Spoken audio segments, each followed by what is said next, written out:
Hello, everyone, and welcome to Superman Homepage Live, brought to you by SupermanHomepage.com, the #1 Superman fan site in the world. In this, our December 12th, 2022 show, we're going to be covering a range of topics, including what's going on with Henry Cavill. Is he coming back? Is he not coming back? What's James Gunn got to say about it? Is Superman a priority or isn't he a priority for DC Studios? We're going to be talking about what's happening on the TV side of things, comic books, a new 10-issue miniseries being announced. We've got video games. We've got everything coming our way. And to let you know how you can get involved in tonight's show and have your say, let me introduce you to my good friend, my co-host, Mr. Michael Bailey. Hey, Mike, how are you? What are you laughing about already? Hey, I'm gonna try to be not to be snarky when we're talking about that upcoming miniseries. I am probably going to fail epically at doing that. Okay. I'm in a mood tonight, anyways. But we're going to get to that in a second. What we're talking about right now is how the people that are watching Superman Homepage Live, which is live, can get involved with the show. And it's really simple. Just go to supermanhomepage.com/live and press the call now button. That's going to put you in the waiting area so that if we do take calls, it's a lot easier for you to get in. Now, a couple of things. One, if you want to use your smartphone thingy, which makes me sound old every time I say it, you can scan the QR code on the screen. Oh, and if you do that and are trying to call us through your phone, please wear a headset. It makes this weird crackling noise if you don't. Yes, indeed. And if you're a little bit shy and don't want to get on the phone tonight and call us, then feel free to post your comments there on YouTube with our live watchers. Live viewers are participating already in the comment section. Butson, John, Mark, and others are live with us right now watching the show and having their say. Michael and I keep an eye on that comment area and we will react to any questions or comments that you might have. And if you want your question or comment featured on the screen during the show, that's called a super chat. All you do is click the dollar symbol there on YouTube. A slider will appear on your screen. You decide on the dollar amount you're willing to donate, and we will feature your comment or question live on the screen as we go to air. There are also super chats, super thanks, super stickers, so get involved. And I want to thank our sponsors and patrons, Douglas Meacham, John Patrick Van Pelt, and Tina Murray. We appreciate your support. And if you'd like to help support the Superman homepage, simply click the join button there on YouTube. There are different levels of perks for different levels of membership. All right, Mike. Well, yeah, it's been an interesting week of to and fro, up and down, back and forth. We don't know where things are at with the movie side of things. But before we get into the movie news and movie discussions, I want to make mention of our Shield Awards. Our annual Shield Awards are back. It's the 22nd annual awards ceremony for the world of Superman. The Shield Awards give you, the fans, the opportunity to voice your opinion about comics with a 2022 cover date, Superman-related movies, TV shows, and Superman merchandise released in 2022. And by going in the draw, or by voting, you go in the draw for a chance to win the Beast Kingdom DC Comics Dynamic Action Heroes Superman collectible figure, which is right there on your screen. So head to the Superman homepage website, supermanhomepage.com. You'll see the big banner at the top with a spinning S. You can't miss it. Click on that. There are 14 categories to vote in. Get involved, and we will announce the Shield Awards, who won each category, on December 21st. So you've got a little bit of time up your sleeve. Get to it. The Shield Awards for 2022. That one picture of the figure looks like Superman is about to show that he's going to the gun show, and then he'll start going on about how he doesn't skip leg day, which is fair with that figure because Yes. it's rather swole. So no, that's a nice prize this year. Yes, yeah. Thanks to Fun.com, who come to the table each year for the last couple of years with some great prizes and giveaways. Make sure you head to Fun.com to check out some of the Superman merchandise available at very reasonable prices, I might add. But yeah, 2022 Shield Awards, our 22nd annual. Geez, we've been doing it for a long time, and I nearly forgot about it this year. It's like, oh crap! I remember getting that email. It's just like, wow, Steve, it would have been okay if you would have forgotten for a year. You've done it for, like you said, this is the 22nd. It would have been fine. But Yeah, but but yeah, there's a lot of Superman stuff to vote on this year, though. So yeah, there's that. indeed. Yeah, for sure. So get involved in the Shield Awards, and Mind the Gap saying it's so hard to choose the best cover. There've been a lot of great covers, especially when they do so many variants with every comic book that comes out. Some of those variants are awesome. So thankfully I've done a little bit of a chart for you of all the ones that kind of hit our radar as being the best covers, and you can select from those. It kind of gives you kind of a good overview of some that catch your eye. You'll be able to go, oh, yeah, I like that one. I'll vote for that one. Yeah. All right. Well, let's get into the movie discussions, as I mentioned. And there was a article by the Hollywood Reporter at the beginning of the week that claimed that the future of the DC universe on film was in flux, with the third Wonder Woman movie dead. The script that was handed in was not to Warner Brothers' liking, and the director, so her name's just escaped my mind. Patty Jenkins. That's it. Thank you very much. She decided to say, "Look, well, that's it. I'm if you don't like what I'm done, I'm out of here." And so I think Warner Brothers still do want to produce a Wonder Woman 3 movie, but Patty Jenkins doesn't look like she'll be in the mix as the director.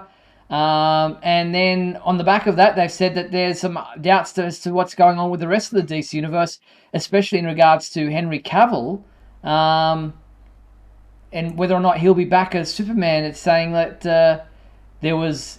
Well, let's start with some of the stuff that came out. They were saying that that Henry Cavill did film a Superman cameo for the Flash movie that's coming out next year in June 2023. But then maybe even though he's filmed that, the studio is debating or not whether or not to include that, because there are some reports that they still want the Supergirl actress to replace Henry Cavill as the super family member in the universe. I don't understand the reasoning behind that. And then there was word that Andy Muschietti, who is the director of the Flash, he wanted a tone similar to the 1978 movie Superman the movie, but there was a script that was supposedly handed in, a development, but it was not good enough. They said by the guy who does Peaky Blinders, he's like, no, sorry, that's not good enough either. We don't like that, and so we just don't know where anything's at with Superman as far as Henry Cavill is concerned, whether or not he's coming back. Seems like there's a lot of upheaval and misinformation circling around at the moment, although Hollywood Reporter is a pretty reputable source of information. Yeah, but it really seems like with this whole DC thing, they're leaning into the more salacious end of it. I read this article and I'm like, wow, this sounds like somebody listened to a conference call where everyone was throwing out ideas and taking those ideas that were thrown out as suggestions and presenting them as fact. If you've ever listened to, there's a recording out there of, I think it's Lawrence Kasdan, George Lucas, and Steven Spielberg sitting around kicking around ideas for what became Raiders of the Lost Ark. Mm-hmm. And there's things in there that didn't end up in the movie.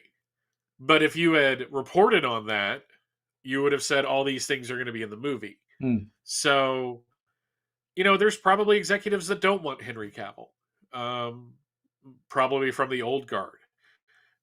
Nothing is set in stone. No announcements have been made. They're still formulating their plan. Let's let them have a plan. Because not having a plan has not worked thus far. Yeah, indeed. And then on the back of that, James Gunn, who is the co-CEO of DC Studios, took to Twitter to respond to the Hollywood Reporter report. He used an image of Alex Ross's Justice League. There it is. Saying, as for the story yesterday in the Hollywood Reporter, some of it is true, some of it is half true, some of it is not true, and some of it we haven't decided yet whether it's true or not. As for more answers about the future of the DCU, I will sadly have to ask you to wait. We are giving these characters and the stories the time and attention they deserve, and we ourselves still have a lot more questions to ask and answer. So I guess as fans, we'll just have to wait and let them, as you said, give them the time to formulate the plan and not continue to speculate back and forth as to whether or not this will be in it or that will be in it or he will be in it or she will be in it, and just wait and see. I mean, for the most part, they've been running the Captain Cold from the CW verse approach to doing these movies. It's like make a plan, execute the plan, wait for the plan to go off the rails, throw out the plan, and that's essentially what they've been doing. Yep. Um, and guys, leave James Gunn alone. Yeah, he's been bombarded on social media, and to his credit, he does like to answer, and sometimes he baits people, and he gives back as good as he gets. But there were reports, as I mentioned, that the what's his name? The creator of Peaky Blinders, which is a series that I think it's been on Netflix. Yep. It's kind of like a period piece on. I think it's the like Irish mafia kind of thing. Uh, yeah, something like that. I'm now letting down all of my UK friends for not knowing. Uh, I'm an ugly American. What do you expect? Um, But he penned a treatment for a Superman film with Henry Cavill, but as I said, the script didn't thrill Warner Brothers, and the development promptly ended. There was also reports that former head of DC Films Walter Hamada had plans to eventually bring back Henry Cavill in a Crisis on Infinite Earths adaptation, but Dwayne That's funny. Johnson insisted that he make a cameo in the Black Adam film, so that thwarted those plans. As I said, there was, Yes. yeah, Hamada seems to be throwing in a lot of crap at the fan to see where it sticks, and now that he's on the outer, it just kind of, yeah, it makes out that he was Well, doing this, that, and I the other. totally wanted a Superman movie. That's why I didn't do one for 10 years. Yeah. It's just, oh God. You know, here's the thing. I'm sure right now well, not right now because it's like 7 o'clock in LA and everybody's home. Uh, or they're in like meetings that have nothing to do with this. Um, I'm sure there are meetings going on right now where everybody is trying to figure out, where a group of people are trying to figure out what to do with Superman. Mm. What type of movie do we want? And I'm sure a lot of them are like, well, how do we make it edgy? How do we make it relevant? And, sometimes a buddy of mine and I were talking. He's one of the UK people that I just let down. But Andy and I were talking, and he's just like, at some point they just, with the James Bond franchise, he says, let's just do James Bond. Why don't you just try doing Superman? I mean, really, take it out for a test drive. Yeah. You got Don't plenty of source material to draw on. You don't have to reinvent the wheel. we've had him come back and find out that he was a father. We've seen a very realistic take on his creation and his death and his resurrection. Why don't, and I'm just spitballing here, just tell a good Superman story that people will like and enjoy and may make some people happy. I do my best to not insult people who are fans of the Snyderverse, or at least the rational side of the people that are fans of the Snyderverse. The crazies on both sides, I'll make fun of, because there's some purists out there that are just as obnoxious, though just not as organized. It's really kind of interesting. Um, but if they turned down a treatment, that's probably for the best. Mm. Because the last thing that we need at this point is a half baked Superman film. We need something that they have the concept locked down, they have a creative vision behind it, and that is going to not please everybody, but maybe please most of the of the fan base, and more importantly, since we're not supplying $1 billion to a more general fan base. Yeah, exactly.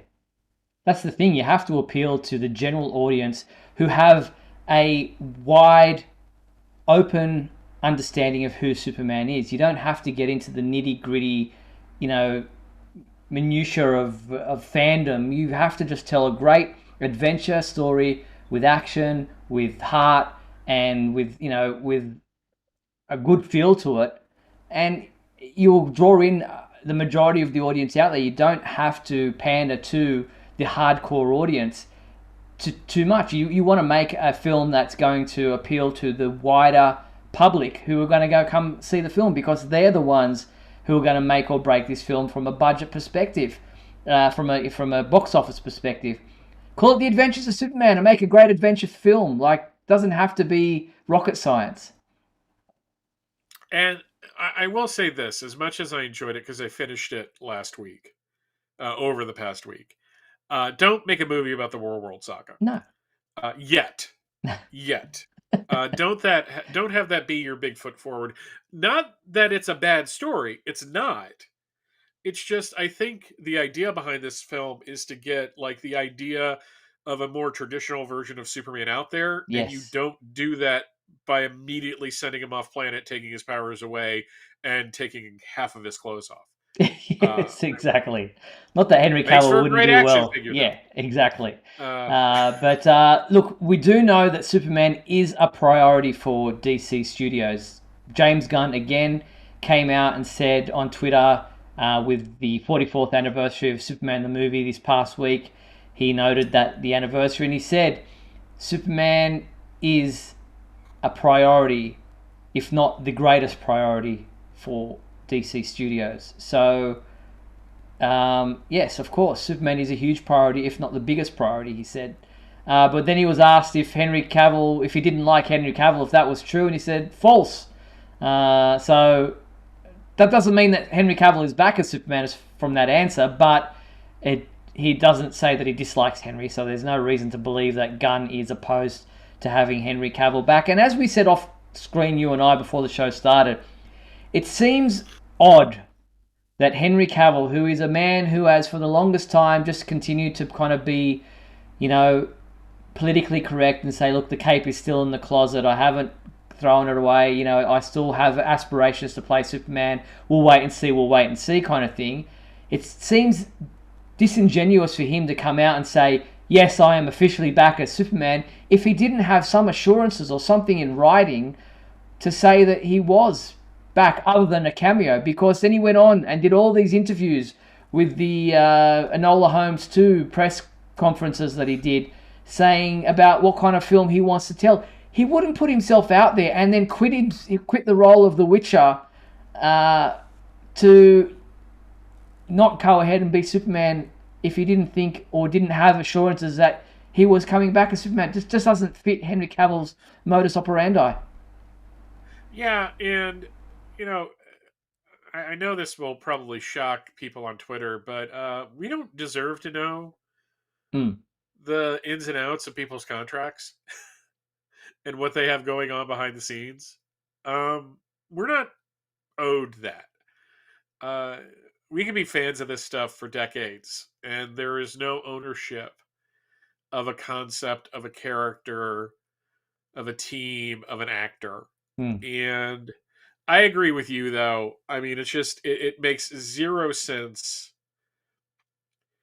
One of two things: either he did have something in writing and they've backed out, and he has a massive pay or play contract.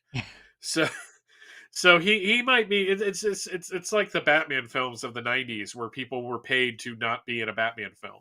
Mm. Uh, Marlon Wayans was paid to not be Robin. It's kind of fascinating.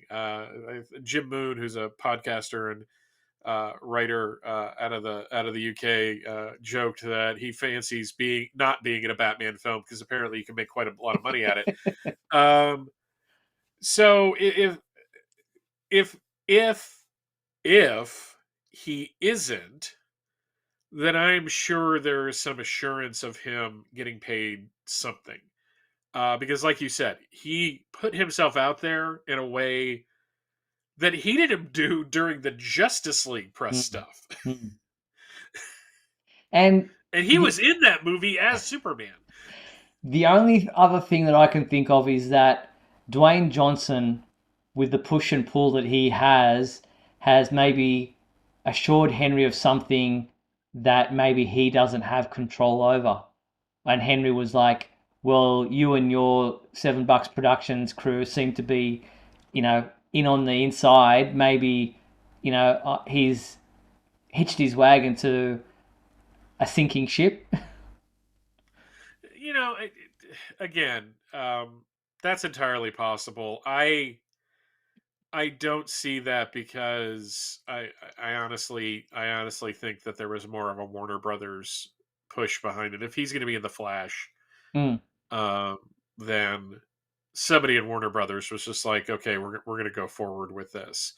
And again, this could have been a conversation where it's like, are we going to do the Superman scene? Are we not going to do the Superman scene? You know, that's a discussion held behind closed doors that might end up being it's in the film. mm. I do not see them hitching their wagon to the Supergirl of this movie. She would have to break huge Yeah. from the film to Sasha justify Calais, by that. the way. Yeah, and it's nothing against her Mm, or the version of Supergirl they have in the movie. mm. But if you're going to say this is the character that's going to supplant Superman, there's got to be something behind that, and Yeah. I just don't see that. No. Now, speaking of Black Adam, the How It Should Have Ended crew are back with a new clip doing a Black Adam How It Should Have Ended parody. Have a look at a little bit of that. Can't play too much of it, but here's a little snippet.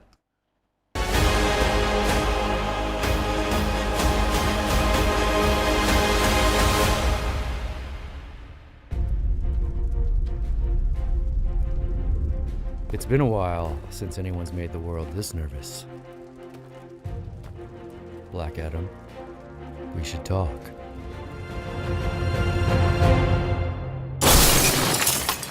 Do you ever use a real door? What do you want to talk about? We gotta talk about your desire to just kill all who oppose you. Why? Because he's worried you're gonna squash him like a grape.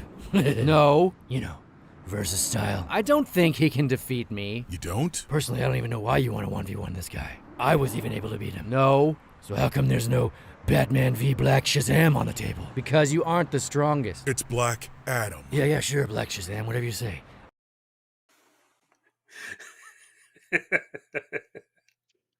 It's very good, and the whole Black Shazam thing kind of plays into the story that they're telling there. So go ahead and watch the full clip at our website or on YouTube. I love what they do. Yeah, I've been a fan of theirs for quite some time. Because they've been around for a really long time. Yeah, they have. Yeah, and they do really great stuff. All right, so you can check that out in full at our website or on YouTube. Okay, we're going to take a quick break, nearly at the halfway mark. We've got some Smallville stuff to talk about, some comic book things to discuss, this week in history, and the fan favourite segment coming up right after these messages. Don't go anywhere. We'll be back real soon. We'll be back in a moment with the exciting climax of today's episode. So stand by.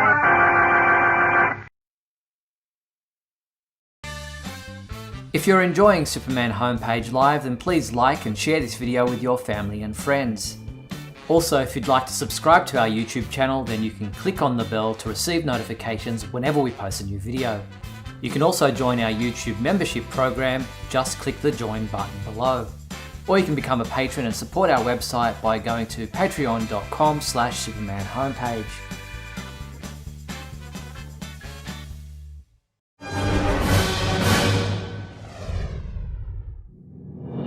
Look, up in the sky. It's a bird. It's a plane. No, it's SupermanHomepage.com, the #1 Superman fan site in the world. SupermanHomepage.com, covering the world of Superman from the 1930s to today. News, reviews, rumors, and reports. SupermanHomepage.com for all your Superman comics, TV shows, movies, cartoons, radio shows, and more. Everything you ever wanted to know about the Man of Steel and more.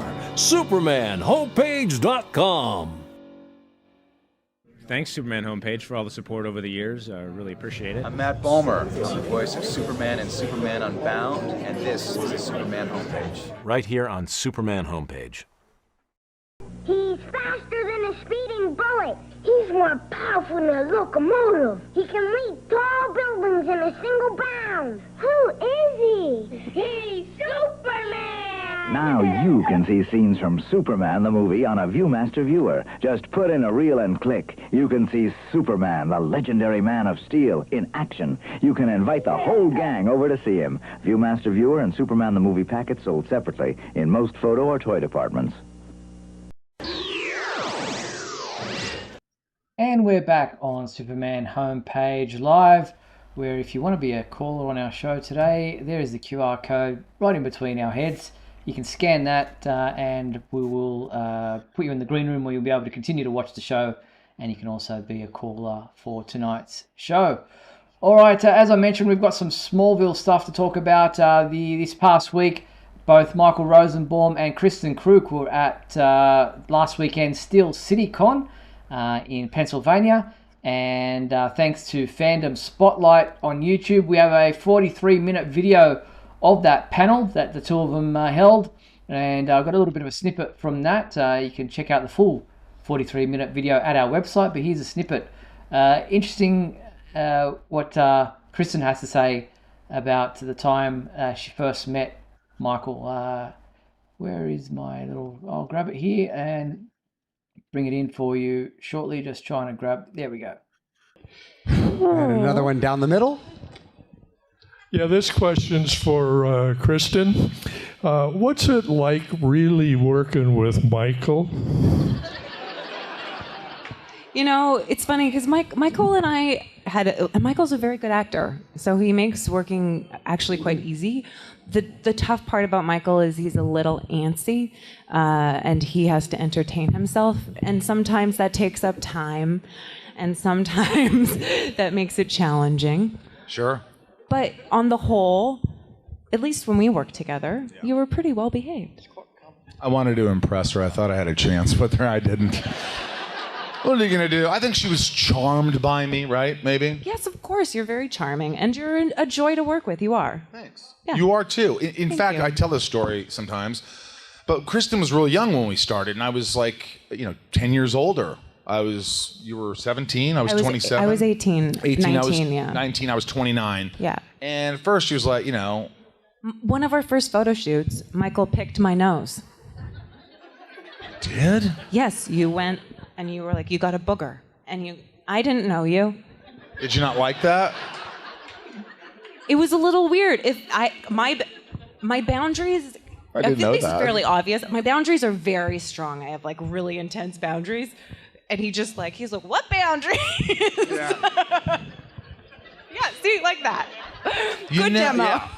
Yeah, but it was almost like, it's not that she didn't like me, but I think she was just like, weird guy, he's cool, he's fine, whatever. But, And then once we started, later in the series, and once we started working together, there was a fondness that developed that we both really loved working together, and it was so much fun, and we had some great scenes together. We had some great material together. Great material, and I love that. I think it was really fun, and you had really soft lips. Next question. Oh my God. He's relentless. I mean, would you prefer to say, it was you had really chapped lips every time we went to guess? I mean, having met Michael Rosenbaum, he's just on all the time. He's just so he's very charming. When the second day back in 2021, at Dragon Con when he was part of the panel that I was moderating.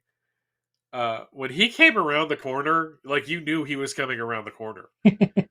He was on from the moment like I saw him like rounding the backstage area. So it was kind of fun. Yeah. Now we do have a super chat question from John Patrick Van Pelt, who asks, "Good evening, Steve and Mike. I was wondering if there's been any new update on when Superman and Lois season 3 will begin, because I'm reading many articles about the CW cancelling shows." We don't have any update on a premiere date for season 3. I did see a post by Bitsy Tulloch and some others on social media that the cast and crew had a screening of the first episode for season 3. So I'm imagining that they're ploughing along with the rest of the season beyond that. We do think it's January, maybe February at some stage in 2023. As far as cancelling shows, it's very difficult to tell. We do know season 3 is happening. We never know, even if the CW was not having some changes in power and selling and all these different things happening over there. You never know from season to season whether a show is continuing on beyond the season that is currently in production. So we hope that Superman and Lois will go beyond season 3, but let's just wait for season 3 at this point in time and enjoy season 3, and then kind of wait and see where things are at with the CW post the sell off and to Next Star and all those kinds of things. Well, so what are we doing for our 5th anniversary? We're not even married yet. Yeah, but we really got to be concerned about this. Yeah. So in the long run, we hope that it will continue, but we haven't got season 3 yet, and it's happening. So let's just enjoy season 3, as I said, and we'll worry beyond that what's going on if there is a season 4 once season 3 is at least halfway through. Absolutely. Yep. All right. Where else are we going to go? To the I think we'll do This Week in History, Mike. Let's see your intro. Come with me now, my son, as we break through the bonds of your earthly confinement, traveling through time and space. Alrighty, mixed bag. A little heavier towards the more modern era. We're gonna start this time in 1942 with Action Comics number 57. That's a horror show. Yeah, the prankster was always creepy. Yeah. So, jumping ahead to 1962, Superman was probably like in 3 panels of this issue, because this was from the time period where Superman and Batman were part of the League, but weren't like a huge fixture yet because of their editors. But that looks like a lot of fun. 1972, I mentioned Shazam with one magic word, only because Superman's on the cover. And basically in the 70s and kind of in the early 80s, if you were a new title, Superman would come around just to say hi. He was like the welcoming committee.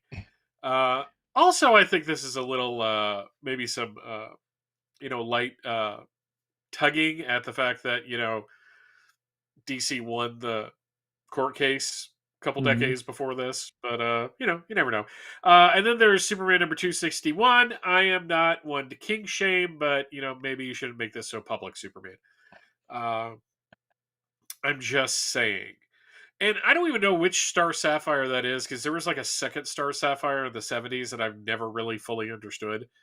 So that could be Carol Ferris. It might not be. 1982, Superman number 381, where Superman comes back to the present. I really have to go through those issues at some point. The Marv Wolfman run on the pre-crisis, but the issues I've read have been a lot of fun, and that looked like it was one of the bigger fun times to have. Yes, I can speak. 1992, Superman the Man of Steel number 20, where we have the funeral and a bunch of the creative staff guest star, and Batman takes care of a terrorist, and Bibbo kind of gives somebody a hard time because they're selling a bagged version of the newspaper. All right. The best kind of poking fun is the self-poking of fun. In 2002, we have Adventures of Superman number 611, which is part 2 of the Lost Hearts storyline.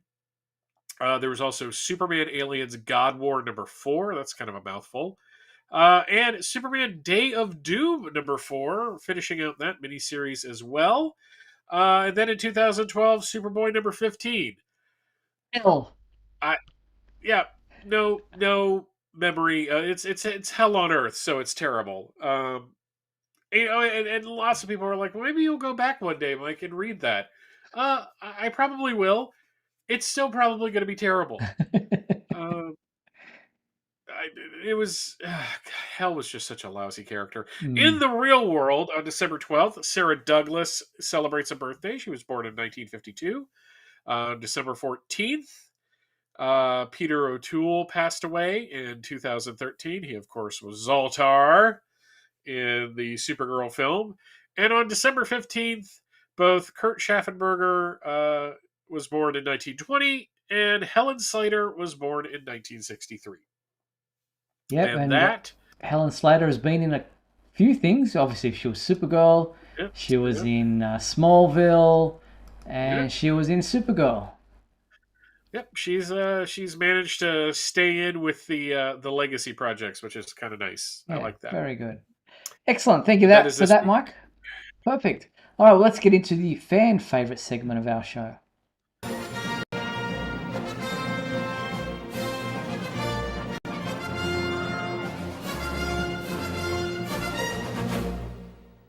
All right, last week our fan favourite question asked you to show us your favourite Superman Christmas ornament. I think we only had one respondent this week. Who was that, Mike? That was from Kirby Lindell. It says, I don't have many holiday ornaments, but here are two. The first one is a Hallmark still in the box collection, never opened, of course. As a collector, you always keep them in the original packaging, LOL. And Batman is also there with Superman. The second one is Superman changing in a phone booth, and I got two of those so you could see both sides. That's, of course you did. Yes. Very good. I like that. Yeah, that's very cool. I haven't seen that one before. It's a nice one. So obviously it flips around. There's a little, obviously, thing down the bottom there that allows you to flip it both ways so you can see Clark Kent and Superman, depending on which one you want to show. Here are some of mine that are up this year. I've got a lot more, but every year I just kind of bring it down a little bit. This is a statue of Superman, or Santa Superman, secretly Santa Claus. So it's a shirt rip one, if you like, but not really. So that's a cool one. And there's this, what do they call those? Snow globes? Snow globe. Yeah, so that's got a musical element to it. You're down the bottom underneath. There's like one of those turn things. You dial that up and it plays a little musical tune. And this is one of the ornaments hanging on my Christmas tree this year. Again, Superman playing Santa Claus with the sack over the shoulder. Yes, I have no decorations. I don't think we're decorating this year. Okay. It's not that we're home. It's not that we hate Christmas. It's just this year is just weird. Yeah. I can't believe that it's 2 weeks till Christmas. Yes, I know. And while we're on the topic of 2 weeks till Christmas, next week will be our final show of the year. We'll be going to the 20th. Sorry, that'll be the 19th. Will be our final show of 2022. So just dropping that in while we're mentioning it now. See, this is how we should have said it. Next week will be our final show of the year. Yeah, you get a few hearts racing. Yes, exactly. Thank you, Jeffrey. Said those are great ornaments. Those are very cool. Thank you, Jeffrey, for your comments there. All right, so what is our new fan favorite question for this week, Mike? What is your favorite episode from Lois and Clark, The New Adventures of Superman? That should be a fun one. Yeah, and why does it include Tempest? Yeah, we'll probably get a few of those. There's the email address on the bottom of your screen right now, info@supermanhomepage.com. Let us know which episode of Lois and Clark, New Adventures of Superman is your favorite and why, and we will get to those when we return to the fan favorite segment in our final show of the year next week. All right, that's the fan favorite segment of our show. Piper says, I have the sack over the shoulder one. Nice pictures, Steve. Thank you, Piper. Appreciate that. So yeah, there were the That's the fan favorite segment for this week. All right, let's get into the comic book side of things. And as usual, we've got our good friend Mark Lax coming on to chat with us this week around this time of the show. I'll bring him in right now. Welcome, Mark. How are you? Hey, guys. How are you? Doing well. We've got some interesting comic book discussions this week. DC announced that the Eisner-nominated Deathstroke team of Christopher Priest and Carlo Pagulayan, I probably just monstered that, but they're doing a 10-issue miniseries called Superman Lost. Boys, what do we think of this one? There's my Christmas ornament again. Turn that one off. There is the main cover. It's a 10-issue miniseries. It says, Superman Lost has been several years in the making, and it's been incredibly difficult for me to keep quiet about this, said Christopher Priest. I'm absolutely delighted to be reunited with my Deathstroke team as we explore the emotional toll a tragic loss exacts. A man of steel from an alien species is ultimately the most human among us, and finding his way home is only the beginning. So I'm guessing it says here, Superman is called away on a routine Justice League mission. Lois awakens to find a complete stranger standing in her living room.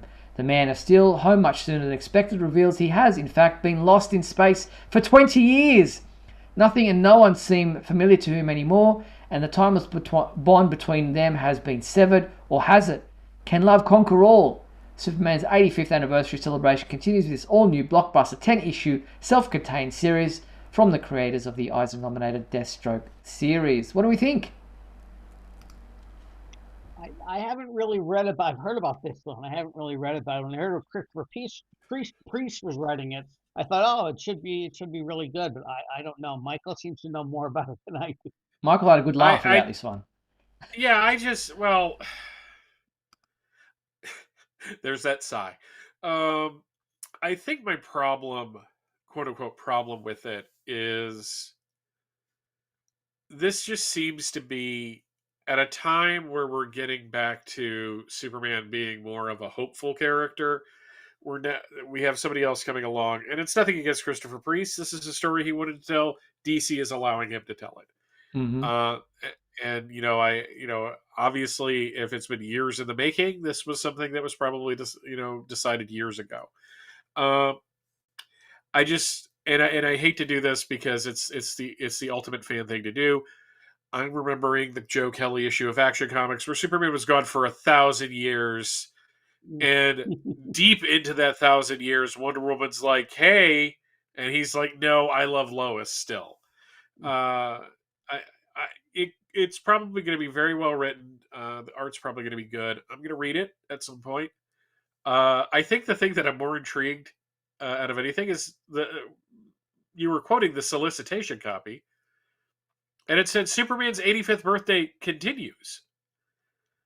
And I'm like, what else are they going to be doing? Wow, you're actually celebrating the 85th? I thought we were just going to let this one go. Mainly because usually I'm just remembering like 1998 when it was the 60th anniversary and DC really didn't do much. But it's just you turn blue. I don't want, or that's 97. Wait a minute. That's yep, true. 97. Yeah. I don't want Mopey. I don't need that right now. So it's just I don't know. Maybe I'm the old man yelling at clouds here. Look, there's going to be we're getting more Superman content, which is awesome. There's going to be great things, good things, bad things. It's up to everyone. What's your fancy? What do you enjoy? I mean, it seems interesting, but yeah, we'll have to wait. I think it's neither here nor there. It's either going to be good or it's not going to be good, and there you go. And I don't think it's going to have a big effect on what's happening in action and Superman. Yeah. No, of course they do admit that it's a standalone thing, and it'll it's in its own continuity kind of thing, so it's not going to have an impact on the continuity of the rest of the books, the main books. So wait and see. It's first issue comes out March 14th. But yeah, that one kind of snuck up on me. So over the weekend they dropped that press release. So wait and see how that one goes. But here's what's out this week for comic book readers, and there's a few interesting comics. Michael was interested in this one on Facebook. I saw you were interested because Mark Waid is obviously one of the writers, as is Dan Jurgens on board. And it's Dark Crisis Big Bang #1. It's a one-shot, and it's available in a couple of different variant covers, which I'm putting up on the screen right now. There's one of the Russian Superman, and some interesting variant covers. Also out this week, Superman Son of Kal-El #18, part 6 of the Kal-El Returns story, and that's available in a couple of different variant covers as well. For some reason there's a new 52 variant, I don't know why. Also out this week is the trade paperback of Justice League versus the Legion of Superheroes, the Brian Michael Bendis story, and the hardcover volume 2 of Who's Who Omnibus out this week as well. What intrigues you about Big Bang, Michael? It's a Mark Waid written book with art by Dan Jurgens and Norm Ratman that is going through the multiverse. DC has had a really fantastic sale over the past week where they put a lot of their more recent books for 99 cents. Really kind of wish I would have waited on some of the Superman books that I bought before that, but whatever. But I actually, just because they were $1 a piece, I picked up the 5 issues of Dark Crisis. Haven't read them yet because I'm halfway through Son of Kal-El. Mm-hmm. And I want to get to basically to be ready for Action 1050 at the end of the month. But I bought it and I'm like, maybe it's time to just kind of read this and give it a shot. Plus, it was $1 for most of it, so I'm Why cheap.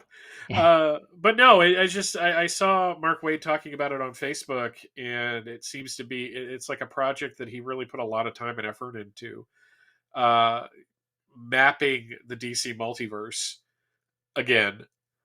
I think this is our 4th time in the past 10 years that we've had a map of the new multiverse.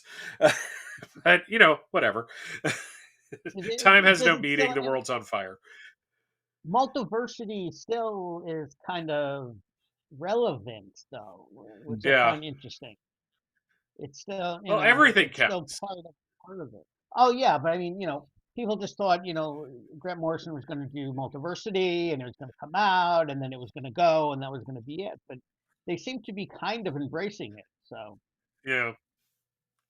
Very good. Now, we're talking about comic books, and I posted this article yesterday because I was just kind of cataloging things as I have to do, and we're at the end of the year, and I'm doing the Shield Awards, and, we talk about comic books with a cover date from 2022, and I looked, and there are no cover dates, and there haven't been cover dates since 2018 from when I look back to see Action Comics, to use that as an example, and the last cover date we had was, I've turned that one off, sorry about that, Action Comics 992, in the very bottom corner there, you can, and I'll zoom it in on so you can have a look if I can, it says January, it doesn't want to move up for me, anyway, I'll have to just leave it out there, January 2018, that was the cover date on Action Comics 992.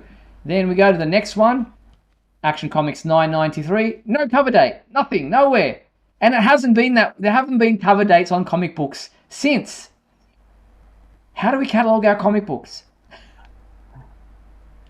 Well, by issue, by number, by number. So we always talk about Action Comics #1 has a June 1938 cover date, and we know that it came out on April 18th. So there's always that 2-month longevity for store owners to say, it comes out on this date, this is the release date, but you keep it on the shelf until this month, and then you pull it off the shelf after that. And we've always, noted Action Comics number blah, blah, blah, blah, with a cover date of March 1965 or whatever it was, and that was kind of the way we kind of made reference of comic books. But now with the digital age and comic books coming out digitally and same day and date, we don't care about necessarily shelf life anymore, because a lot of us aren't even buying books at the store anymore. We're buying them online, or we get them delivered, and we're doing them digitally. So release date seems to be more relevant, but how do we kind of correlate that with, where do we go with from Action Comics 992 to 993? How do you correlate that? It's Go ahead, Mark. Go ahead, Mike. Okay, no, I'm just saying, like you said, we've got digital, and we've got, you know, I don't think they feel it's important anymore. I mean, I think it is, but considering, volume, everything changes every 2 years, and you got, what volume of Superman are we on now? Volume 8. I mean, and with digital, and then there's certain books that, oh yeah, it's a 12-issue miniseries and it takes 3 years to come out. It's kind of like, just we go by the issue, and when it comes out, it hopefully comes out on time. And if it doesn't, it doesn't. And so, do we really need those? I mean, I think we do, but trying to get in the head of the executives, which is impossible. Well, when you pick up a comic book and you look at it, how are you going to know when it was from? No, that's a fair statement. I agree with both of you that I think it's just probably to the pencil pushers and the people that look at these things like just through a spreadsheet.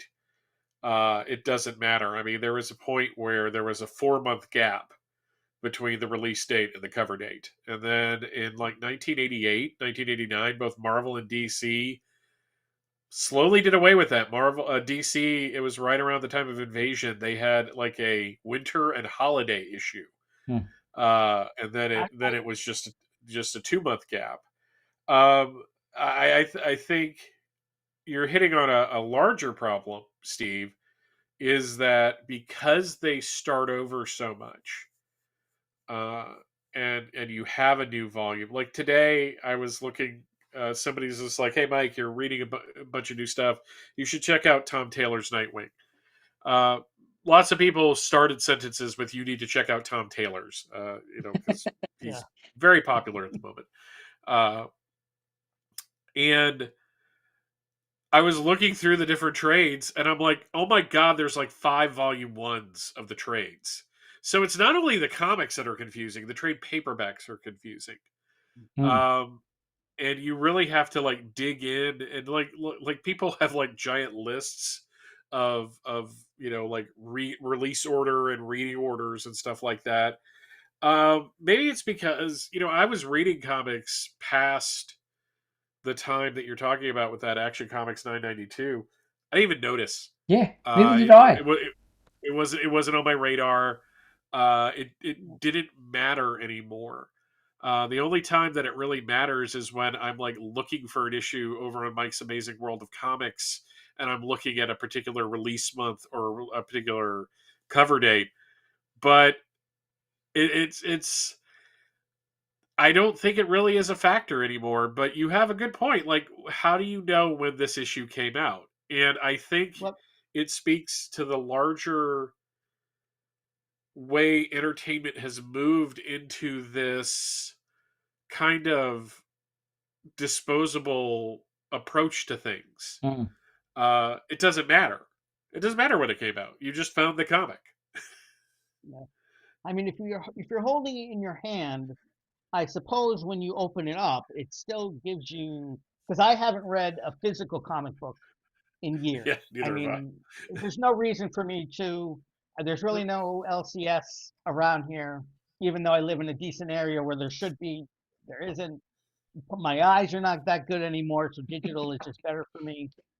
So, I've been reading everything digital, but if the physical comic, I'm assuming when you open it up, it still has copyright and all that, underneath it, and I'm assuming. Well, I think Alex. Yeah, Alex Cutler in the comments says, I always used to find the date in the fine print at the bottom of the first page, but I don't think they do that anymore. So I think it's someone out there who reads and I got actually one of our Superman homepage helpers went out to the local comic shop for us when I was asking this question the other day, and he flipped through a couple of the books, and he went through a couple of books. I don't think he flipped through them because they were bagged, but so if anybody out there still reads physical comic books and you're watching this show and you have and you found a date anywhere in a book, please let me know. I'll be very interested. But I don't think, I'm cataloging books by cover dates for our website, and it struck me that people who are new readers these days will have no idea what a cover date is because there are no dates on the covers anymore. Yet comic book stores and like Mike's Amazing World of Comics still list them by cover dates, assuming that it's 2 months after its release date, even though it's not actually stated anywhere physically on the cover of the book. Well, younger, and I don't necessarily mean younger fans, but newer fans who fans haven't been reading them as long as we have, they probably don't even notice it. Mm. You Yeah, know? it's right. That'll probably get, probably doesn't matter now anymore. But yeah, interesting. Anyway, that's just something that I came across this week, and I thought, that's quite cool.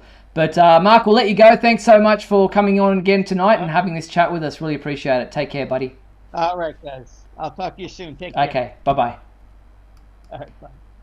That was Mark Lax. Yeah, so interesting kind of dilemma there for people who are just cataloging things, not necessarily general average readers. That probably doesn't matter to them. Looks like Mind the Gap and Piper are saying it's on the last page now. Okay, I'll have to look for that. But give that a look. Yeah. So anyway, just something interesting that I came across this week. It kind of struck me as odd. A video game was announced today. It's a interesting little game from Outright Games. DC's Justice League Cosmic Chaos. Anything involving Mixius Pitalik always intrigues me. Here's a little bit of this video game coming out, I think very soon. What is it? The date is March 10th, 2023. Here's a little bit of this DC's Justice League Cosmic Chaos video game. No,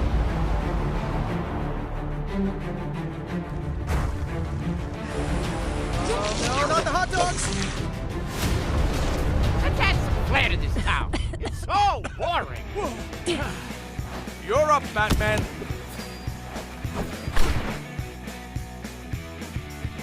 This calls for a laser sweep.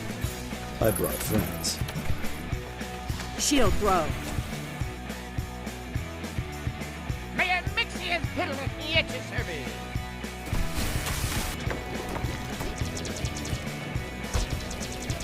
There's just a bit of that trailer that was released for DC's Justice League Cosmic Chaos. It'll be out March 10th, 2023 on PlayStation 4, PlayStation 5, Nintendo Switch, Xbox One, the Xbox X Series, and Steam. There you have it. Looks fun.